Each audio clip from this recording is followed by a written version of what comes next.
परमेश्वर के नाम की महिमा हो। आप सबों को प्रभु यीशु मसीह के प्यार भरे नाम में मेरा प्यार भरा नमस्कार और जय मसीह की। परमेश्वर ने अपने अनुग्रह की दृष्टि की ताकि हम इस प्रकार से फिर एकत्रित हों और परमेश्वर के वचन में से अध्ययन कर सकें। मेरे प्रियो, पिछली बार जिस विषय पर हम सीख रहे थे वो था उपयोगी पात्र। परमेश्वर के लिए, अपने आप के लिए, कलीसिया के लिए और समाज के लिए हमें एक उपयोगी पात्र बनना है। परमेश्वर के लिए जब आप उपयोगी बनने के प्रक्रिया में अपने आप को समर्पित करेंगे, उसी समय में आपके जीवन में बहुत से परेशानियों और संकट और क्लेश का आना अवश्य है। आज हम इसी बात पर विचार करने जा रहे हैं कि जब हमारे जीवन में दुख विपत्ति आता है, हमें किस प्रकार से रवैया रखना है। ये दूसरे शब्दों में कहे तो हम आज इस बात को सीखने जा रहे हैं कि आत्मिकता के स्तर में सही आत्मिकता क्या है, परमेश्वर के दृष्टिकोण में आत्मिकता क्या है, हम किस रीति से जान सकते हैं, और दूसरी तरफ आत्मिकता क्या नहीं है। हम इन बातों पर आज विचार करेंगे। शुरुआत में मनन के लिए मैं एक दो पद आपके सामने पढ़ना चाहता हूँ। याकूब की पत्री पहला अध्याय 2 और 3 आयत। याकूब की पत्री पहला अध्याय 2 और 3 आयत इस रीति लिखा हुआ है। हे मेरे भाइयों, जब तुम नाना प्रकार की परीक्षाओं में पड़ो तो इसको पूरे आनंद की बात समझो, यह जानकर कि तुम्हारे विश्वास के परखे जाने से धीरज उत्पन्न होता है। पर धीरज को अपना पूरा काम करने दो कि तुम पूरे और सिद्ध हो जाओ और तुम में किसी बात की घटी ना रहे। परमेश्वर का वचन पढ़े जाने पर प्रभु की आशीष हो। यहाँ लिखा है, हे मेरे भाइयों, जब तुम नाना प्रकार की परीक्षाओं में पड़ो। मसीह जीवन आनंद का जीवन, आत्मिक शांति और विश्राम का जीवन है। परंतु जब आप मसीह के पीछे चलने के लिए आप कदम बढ़ाते हैं, मुसीबतें, संकट और क्लेश आपके इंतजार में है। मसीह जीवन में परेशानियों का आना बहुत ही आवश्यक है। यह जिस भाग को मैंने पढ़ा है वो याकूब की पत्री में से है। मैं कुछ परिचय इस पत्री के बारे में आपको देना चाहता हूँ। याकूब की पत्री एक सार्वजनिक पत्री के रूप में जानी जाती है। मतलब इसे सार्वजनिक, पब्लिक एपिस्टल, सार्वजनिक पत्री के रूप में हम देखते हैं।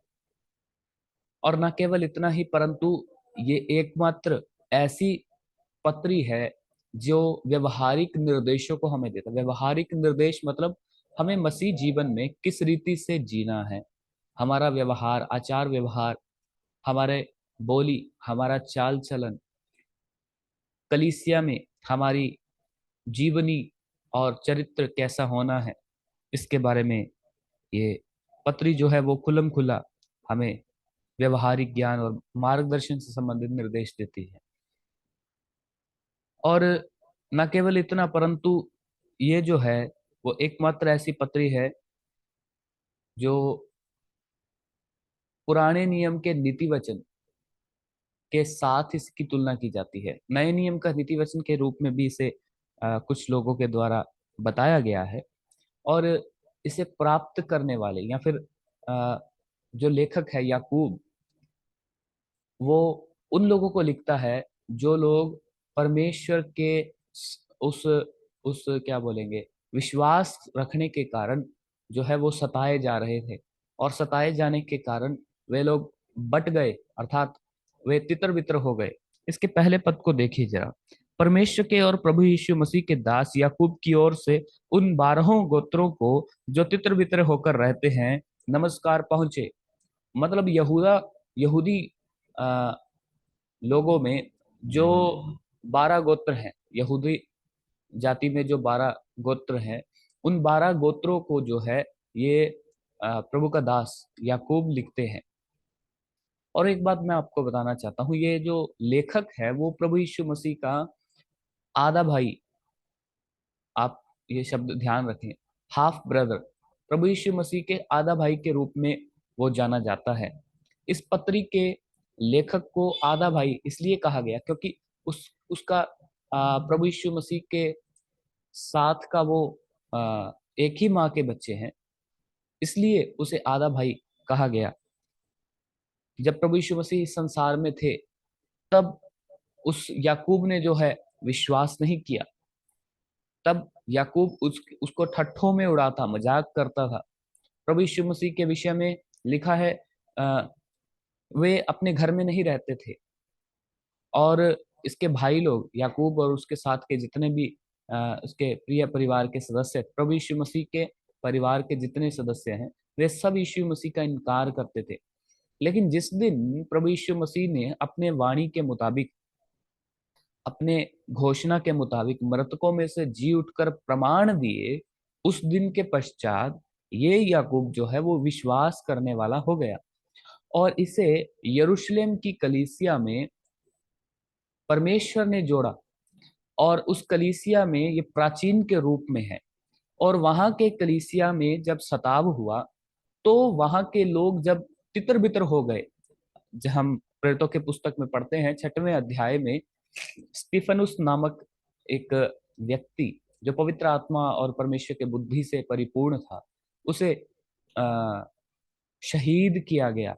उसे पथरवाह करके मार मार डाला गया। कारण था क्योंकि उसने जो है वो यीशु के नाम का प्रचार करता था, वो कलीसिया की देखरेख करता था, और और उसकी बुद्धि की बातों का कोई सामना कर ना सका। उसके दिए हुए उपदेश को लोग सह ना सके। ऐसा लिखा है, जब उसने स्टीफन उसने भाषण दिया, उसके भाषण के तुरंत पश्चात जितने यहूदी लोग वहां खड़े थे, उन सब ने सुनकर अपने कान बंद कर लिए, क्योंकि पवित्र आत्मा के उन शब्दों को वे सुन ना सके, वे सह ना सके, और उन्होंने पत्थर उठाकर उसे पथरवाह करके मार दिया। और इस सताव के पश्चात, इस उपद्रव के पश्चात, जब कलीसिया पर ऐसा भारी क्लेश आया, तब जो लोग भाग गए, कुछ सामरिया की ओर, कुछ यरूशलेम से बाहर रोम की ओर, कुछ लोग अलग अलग जगह में, इस रीति एशिया माइनर के जिस अलग अलग इलाकों में वे लोग भागे, उन लोगों को जो है ये पत्र लिखा गया है। अब हमारे उस पद की ओर आते हैं। परमेश्वर का दास लिखता है, हे मेरे भाइयों, वे अपने आप को चाहते तो इस रीति परिचित करवा सकते थे कि मैं याकूब, जो प्रभु यीशु मसीह का भाई है ना। आप इस बात पर विचार करें, जब किसी की कोई गवर्नमेंट जॉब लग जाती है ना, आप में से बहुत से गवर्नमेंट जॉब की तैयारी करते हैं, कुछ अंकल लोग भी आज सुन रहे हैं, वे लोग भी जानते हैं, जिनकी कुछ पहुंच होती है ना, सरकारी अफसर या फिर उनके रिश्तेदारी में किसी की पहुंच होती है, तो वे बोलते हैं हमारा फलाना फलाना व्यक्ति वहां लगा है, इस पद पर है। मतलब लगा वो है, परंतु उसके पद की बड़ाई हम मार रहे हैं। ऐसा कई बार देखा गया, ना केवल गैर विश्वासियों परंतु विश्वासियों के संबंध में मैं इस बात को बोलता हूँ। कई विश्वासी भाई बहनों को मैंने देखा है, उनकी जब कई सरकारी नौकरी वालों के साथ जब उनका उठ बैठ होता है, उनके साथ उनका मेल मिलाप रहता है, तब वे बहुत सी बातों को बोलकर डींग मारते हैं कि फलाना व्यक्ति मेरे ही घर से है, मेरे ही परिवार से है। परंतु याकूब को देखें, वो जानता है कि वे एक ही माँ के बेटे हैं, एक ही जो है क्या बोलेंगे सहोदर, मलयालम में वो सहोदर शब्द है, अ, मतलब सहोदर, एक ही बिलोंग फ्रॉम सेम वूम्ब, मतलब एक ही माँ के जाए हुए बच्चे हैं। परंतु वो इस बात के अंतर को समझ सका कि यीशु मसीह का जन्म और याकूब मेरा जन्म, याकूब अपने आप को बोलता है मेरा जन्म, हम अलग अलग रीति से जन्मे हैं। यीशु मसीह का जन्म पवित्र है, परंतु मेरा जन्म पापमय है। इस कारण से वो समझ पाया कि मैं जो है यीशु मसीह के योग्य नहीं, और अपने आप को वो लिखता है परमेश्वर के और प्रभु यीशु मसीह के दास याकूब।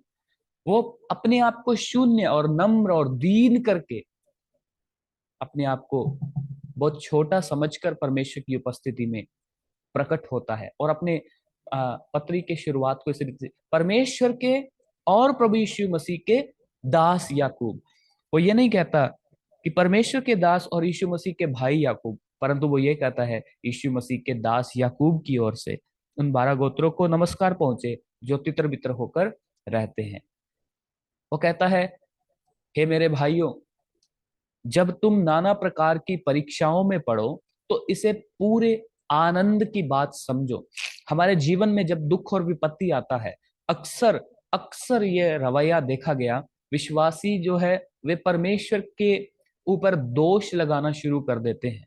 परमेश्वर से यह कहना शुरू करते हैं, परमेश्वर तूने मेरे जीवन में ये ऐसा क्यों होने दिया, इसका मतलब क्या है। वे निराशाओं में पड़ जाते हैं। ऐसा ऐसा देखने को मिला है। जब कभी समस्याएं आई ना, विश्वास की कमी के कारण जो है, परमेश्वर को तो छोटा परंतु समस्या को बड़ा होकर देखना, ऐसा देखते हैं। मैं आप में से किसी का न्याय नहीं कर सकता, ना ही मैं आप किसी पर दोष लगा रहा हूं, परंतु ये सत्य है। जब मेरे जीवन में या आपके जीवन में कोई परेशानी और संकट और क्लेश का सामना करना पड़ता है ना, तभी हमारे रवैये में बहुत बड़ा परिवर्तन होता है। नए जीवन किसी चाल में तुरंत पुराना स्वभाव कब प्रकट होने लगता है पता ही नहीं चलता। शब्दों का जो है वो व्यवहार बदल जाता है, हमारा क्रोध बढ़ जाता है, एक दूसरे के प्रति घृणित और डाह की भावनाएं मन में आने लगती हैं, और व्यवहार पूरी रीति से बदल जाता है। परीक्षाओं में हमारे जीवन के क्या जो जो व्यवहार रहते, प्रतिक्रिया क्या रहती है। यहाँ पर याकूब लिखते हैं, जब तुम नाना प्रकार की परीक्षाओं में पढ़ो तो इसको पूरे आनंद की बात समझो। आनंद की बात समझो। आनंद तो नहीं, परंतु दुख ही दुख दिखाई देता है। घर में कोई बीमार हो गया, दुख और क्लेश में, विपत्ति में, अ, परमेश्वर पर आरोप, प्रभु मेरे ही घर में क्यों, इसे ठीक क्यों नहीं करता प्रभु। बहुत सी परेशानियां, न केवल बीमारी, आर्थिक तंगी, आत्मिक, क्या बोलेंगे, आत्मिक स्तर जो है वो कम होने लगता है विश्वास की कमी के कारण। ये आत्मिकता का चिन्ह नहीं है। मेरी बात ध्यान से सुने। अगर हमारे जीवन में समस्याओं में हम आनंदित नहीं रह सकते ना, आनंदित नहीं रह पा रहे, तो आपको मैं बताना चाहता हूं, ये आत्मिकता का चिन्ह नहीं है। दुखों में दुखी हो जाना, या फिर परीक्षाओं में विफल हो जाना, या फिर क्या बोलेंगे, परमेश्वर के ऊपर दोष लगाना, ये जो कुछ बातें हैं ना, ये इस बात की ओर इशारा करती है कि वास्तव में मेरा जीवन आत्मिक नहीं है। देखिए, मैं आपको बताना चाहता हूं, हमारे जीवन के जो प्रचार करने के तरीके से या बोलने के तरीके से हम किसी को ये नहीं कह सकते कि आप आत्मिक हो। भले ही हो सकता है कलीसिया में कुछ ऐसे लोग हो जिसे परमेश्वर ने आत्मिक वरदान दिए हो, वे आत्मिक वरदान जो प्राप्त व्यक्ति है, उसे अगर सिखाने का वरदान मिला है तो वो बहुत अच्छी रीति से सिखा पाएगा। इसका मतलब ये नहीं है कि वो आत्मिक है। अब जैसे मैं अपने उदाहरण को देना चाहता हूँ, अगर आपको मेरी बातें अच्छी लगती है, वचन सिखाने का तरीका, उस तरीके से आपको वचन समझ में आता है, तो इसका मतलब ये परमेश्वर की ओर से आत्मिक वरदान है, ना कि ये मेरी आत्मिकता को जांचने का कोई मापदंड है। ध्यान से सुने, किसी भी व्यक्ति अगर कोई गीत गाने में अच्छा है, हालांकि वो गीत गाना आत्मिक वरदान नहीं है, वो एक टैलेंट है। गीत गाना एक टैलेंट है, वो आत्मिक वरदान नहीं है। पर अच्छा, कोई अच्छा गीत गा सकता है, तो इसका मतलब ये नहीं कि वो अच्छा गीत गाता है तो वो बहुत आत्मिक है। आत्मिकता की जांच करने के लिए आप याकूब की पत्री का अध्ययन करें, आपको समझ में आना आरंभ होगा कि वास्तव में आत्मिकता है क्या। दुखों में, परीक्षाओं में, जब विफलताओं में निराशा होती है, दुख होता है, आनंद मना नहीं पाते, तो इसका मतलब उस समय के जीवन में हम इस बात को कह सकते हैं कि आनंदित नहीं है। मैं कुछ एक पद आपको प्रेरितों के पुस्तक में से उदाहरण स्वरूप पढ़कर सुनाना चाहता हूँ, प्रेरितों के काम में आए। प्रेरितों की पुस्तक, उसका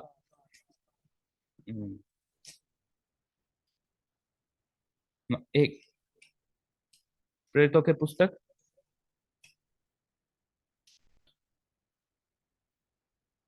उसका 5 अध्याय, उसका 40 और 41 और 42, 3 पद मैं पढ़ता हूँ। प्रेरितों का काम अध्याय 5 उसका 40 से 42 तक ऐसा लिखा हुआ है। तब उन्होंने उसकी बात मान ली और प्रेरितों को बुलाकर पिटवाया और यह आदेश देकर छोड़ दिया कि यीशु के नाम से फिर कोई बात ना करना। 41 आयत, इस आयत को अंडरलाइन करें। वे इस बात से आनंदित होकर महासभा के सामने से चले गए कि कि हम उसके नाम के लिए अपमानित होने के योग्य तो ठहरे। 42, वे प्रतिदिन मंदिर में और घर घर में उपदेश करने और इस बात का सुसमाचार सुनाने से कि यीशु ही मसीह है, ना रुके। परीक्षा क्या है यहाँ पर? यहाँ पर दो लोगों का जिक्र है जिन्हें प्रभु यीशु मसीह के विश्वास और प्रचार के कारण जो है वे पकड़ लिया गया। यहूदी लोग जो यीशु को क्रूस पर चढ़ाया, उसके बाद में चेले लोग एक कमरे के अंदर बंद होकर बैठे थे। उनको डर था कि यीशु को जिस रीति से उन्होंने चढ़ाया है, क्रूस पर चढ़ाकर मार डाला, हमें भी वे मार देंगे, इसलिए हम लोग चुपके से बैठ जाएंगे। और वे जब चुपके से बैठे हुए थे तो उस समय में परमेश्वर का वो वायदा पूरा हुआ। वो सहायक अर्थात पवित्र आत्मा आया। पिंतेकुस्त के दिन पवित्र आत्मा के आने पर पतरस जो है खड़ा होकर प्रचार करने लगा। उसके प्रचार से 120 लोग मसीह की कलीसिया में जोड़ दिए गए। उस कलीसिया के आधार स्वरूप जो है, नींव के रूप में चार मुख्य बातें थी।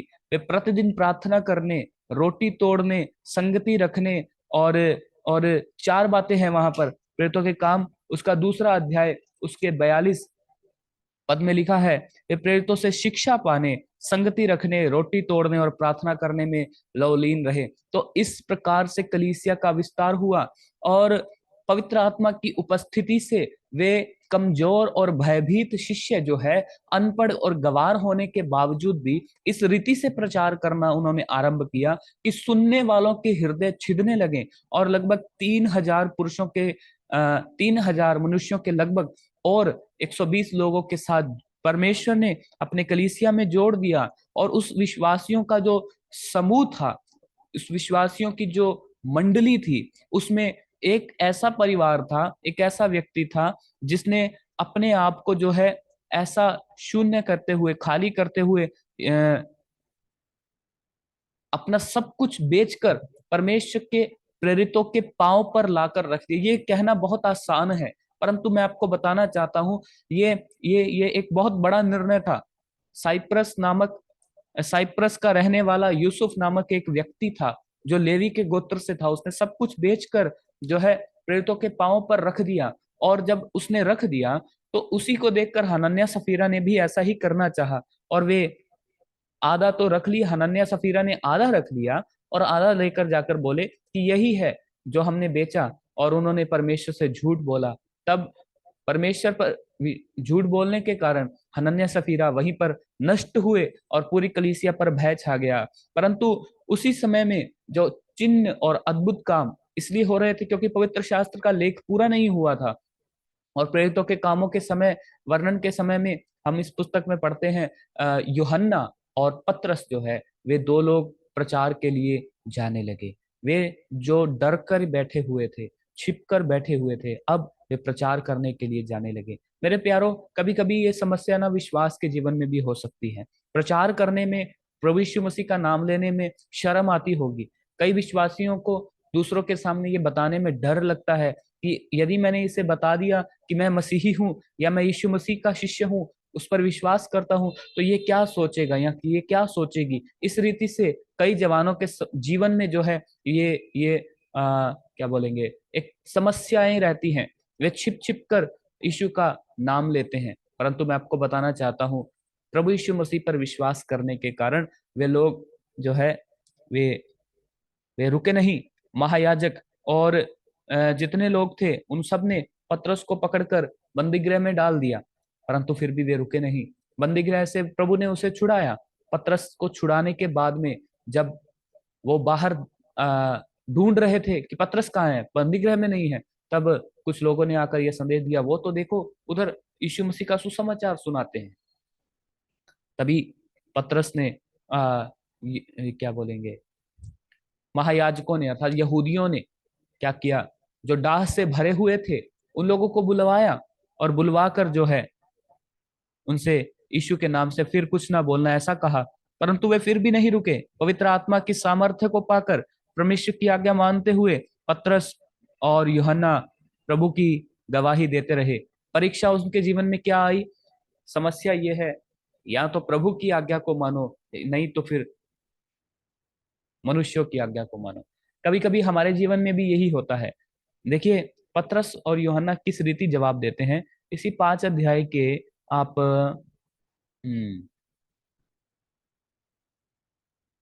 29 आयत को देखें। 29 आयत, 5 का 29 ऐसा लिखा है, तब पतरस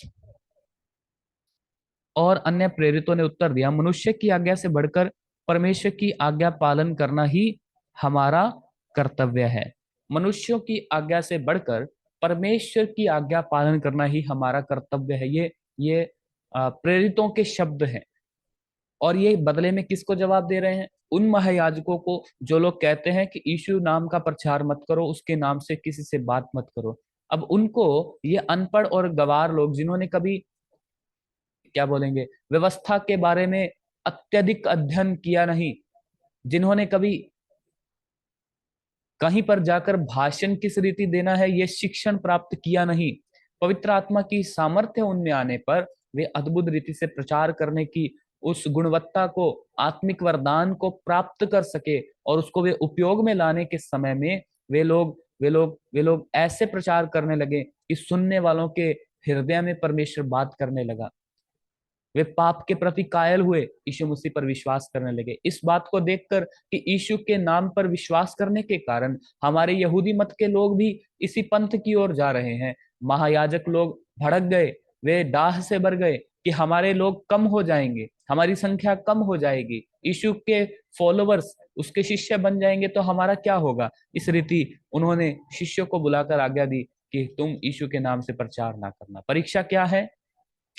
परीक्षा ये है, प्रभु की आज्ञा मानो, दुख पाओ, मनुष्य की आज्ञा मानो, सुख पाओ। चाहते तो प्रेरित लोग भी ऐसा कर सकते थे।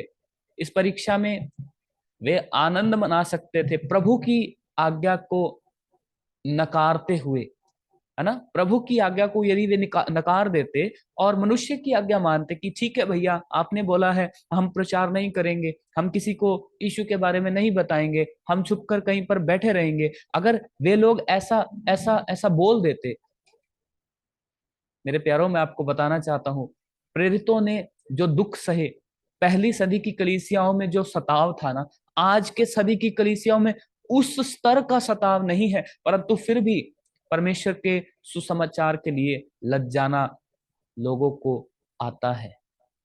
मैं किसी पर दोष नहीं लगाता, प्रभु मुझे इस बात के लिए क्षमा करे, परंतु हम में से हर एक जन अपने आप को जांचे, यीशु के विश्वास करने के उस गवाही को मैं कितनों तक पहुंचा पाता हूं। चेलों ने इस बात का दुख नहीं मनाया कि हमें तो बुला लिया। देखिए 40 आयत, 5 का 40, प्रेरितों का काम 5 का 40, तब उन्होंने उसकी बात मान ली और प्रेरितों को बुलाकर पिटवाया। अब प्रेरितों को तो दर्द हो रहा है, बेंत लगाए होंगे, कोड़े मारे होंगे, या पकड़कर चौक में घसीटा होगा, क्या किया होगा मालूम नहीं, परंतु उस दुख और विपत्ति के समय में, परीक्षा के समय में उनके मन में एक आनंद था। वो आनंद क्या है? लिखा है, यह आदेश देकर छोड़ दिया कि यीशु के नाम से फिर कोई बात ना करना। 41 आयत, वे इस बात से आनंदित होकर कि मैं यीशु मसीह के कारण सताया तो गया, मैं इस योग्य तो ठहरा कि मुझे यीशु के कारण सताव का सामना करना पड़ा, इस योग्य तो मैं ठहरा। मेरे प्यारो, ये जब प्रचार करते समय मैं बड़े भय के साथ आपके सम्मुख में ये बात को रखना चाहता हूं। परीक्षाएं आएंगी, हो सकता है प्रेरितों के समान आपके जीवन में दुख और सताव ना आए, परंतु मैं आपको ये बात बताना चाहता हूं कि कहीं ना कहीं संकट और क्लेश और विपत्तियां हमारे जीवन में है। उस विपत्ति के समय में हम आनंदित हों, इस बात के लिए नहीं कि मेरे जीवन में ये दुख आ गया इसलिए मैं आनंदित हूं, परंतु इस बात के लिए कि परमेश्वर का होने के कारण मुझे ये परिणाम स्वरूप दुख मिल रहा है। लाजर और उस धनी व्यक्ति के जीवन को देखें। इस पृथ्वी पर धनी व्यक्ति ने बहुत उत्तम और आरामदायक जीवन बिताया। यदि परमेश्वर ने आपको धनी बनाया है, यदि परमेश्वर आपको धनी करते हैं, इसमें कोई दुख नहीं है। दूसरों की चिंता करना शुरू करें। इसमें कोई आपत्ति की बात नहीं है कि परमेश्वर ने आपको धन स्वरूप भेंट दी है। यदि आपको परमेश्वर ने धनी बनाया, उस धन से अपने लिए मित्रों को बनाएं। वो मित्र सांसारिक नहीं, परंतु जैसा पवित्र शास्त्र कहता है, वे मित्र जो स्वर्ग में तुम्हारा आदर करेंगे, उन मित्रों को आप बनाएं। मतलब उन लोगों को सपोर्ट करें जिनको वास्तव में रुपयों की जरूरत है, वे परमेश्वर पर निर्भर रहते हैं, उनके पास और कोई जरिया नहीं। उन लोगों की मदद करें जो प्रभु की सेवा के लिए तत्पर रहते हैं, भागते हैं, प्रभु के लिए जागते हैं और लोगों के लिए प्रार्थनाएं करते हैं। उनके लिए धनी होने के कारण हम देखें, धनी व्यक्ति के जीवन में बहुत कुछ था। उसने ऐश परस्ती की, बहुत आराम किया, लेकिन उसके मेज के टुकड़ों के रोटी जो नीचे गिरती थी उसको खाकर तृप्त होने वाला लाजर जो जख्मों से भरा था, इस पृथ्वी पर उसने दुख भोगा। परिणाम स्वरूप क्या हुआ? स्वर्ग में लाजर अब्राहम की गोद में, और धनी व्यक्ति जब अपनी आंख को खोलता है तो वो अग्नि के उस ज्वाला में था, तड़प रहा था। लिखा है इतना, वो कहता है एक टिप उंगली का, ये जो एक टिप, ये जस्ट पानी में भिगोकर एक बूंद पानी है हमारे पिता अब्राहम मेरे जीभ पर लगाने के लिए लाजर को भेज दो, कि वे एक बूंद पानी मेरी जीभ पर लगाए और मेरे मेरे जीभ को थोड़ी ठंडक मिले, थोड़ी शांति राहत मिले। तभी अब्राहम कहते हैं तुम्हारे बीच में बहुत बड़ी दूरी है। मैं आपको बताना ये चाहता हूं कि मतलब परमेश्वर के लिए यहां पर दुख उठाना आनंद का कारण इसलिए है क्योंकि स्वर्ग में बड़ा प्रतिफल हमारे लिए है। स्वर्ग में परमेश्वर हमें फल देंगे। यहाँ पर हो सकता है कोई आपको शाबाश दे या ना दे, अच्छा किया है या बुरा किया है, कोई कहे या ना कहे, परंतु याद रखना परमेश्वर आपके हर एक प्रतिक्रिया को, हर एक काम को, रवैये को देखते हैं। परमेश्वर आत्मिक गतिविधियों से भी बढ़कर आत्मिकता में रुचि रखते हैं। हम आत्मिक गतिविधियां तो करते हैं, कलीसिया में जाना, चर्च में जाना, साफ सफाई करना, प्रभु की रोटी तोड़ना, प्रार्थना संगति में जाना, उपवास प्रार्थना करना है, वचन की सेवा में, ये सब कुछ करते हैं, अच्छा है। परंतु यदि आपके और मेरे जीवन में जो है वे हम अच्छे रीति से, उचित ढंग से परमेश्वर के कामों के लिए अपने आप के रवैये को आत्मिकता के स्तर में नहीं लेकर आएंगे तो हमारा जीवन आत्मिक नहीं है।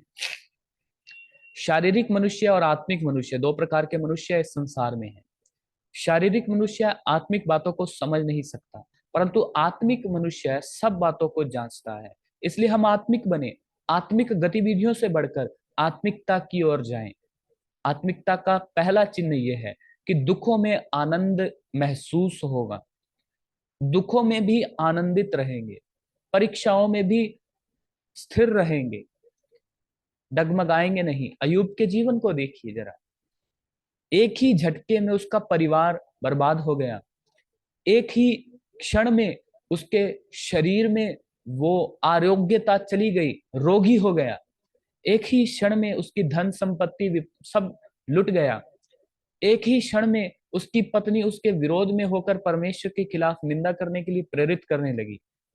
परंतु उस क्षण में भी, जख्मों के बीच में भी खुजली वो करता है, क्या बोलेंगे, मटके का टूटा हुआ टुकड़ा लेकर, डिकरा ठिकरा क्या बोलते हैं मालूम नहीं, ठीकरा है, ठीकरे से अपने आप को खुरच रहा है, इतनी खुजली, इतना रोगी हो गया एक क्षण में। तो भी वो कहता है परमेश्वर ने दिया, परमेश्वर ने लिया, उसका नाम धन्य है। मेरे प्रियो, आज का संदेश परमेश्वर आप तक यही पहुंचाना चाहते हैं। दुख है, विपत्ति है, समस्याएं हैं, आनंद है, खुशी है, कैसी भी परिस्थिति हो, आनंदित रहें, आनंदित रहें।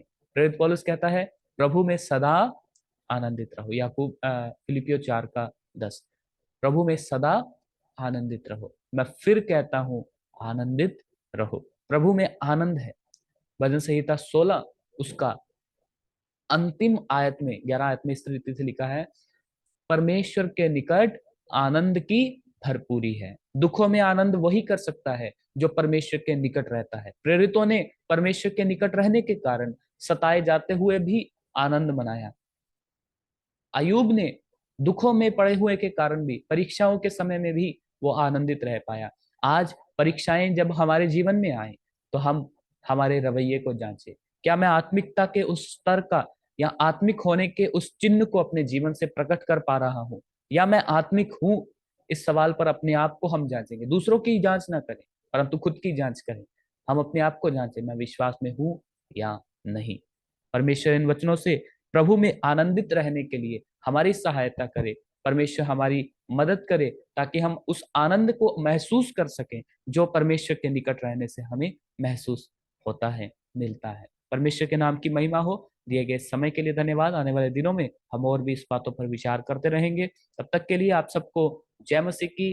परमेश्वर हम सबको आशीष दे। आमीन।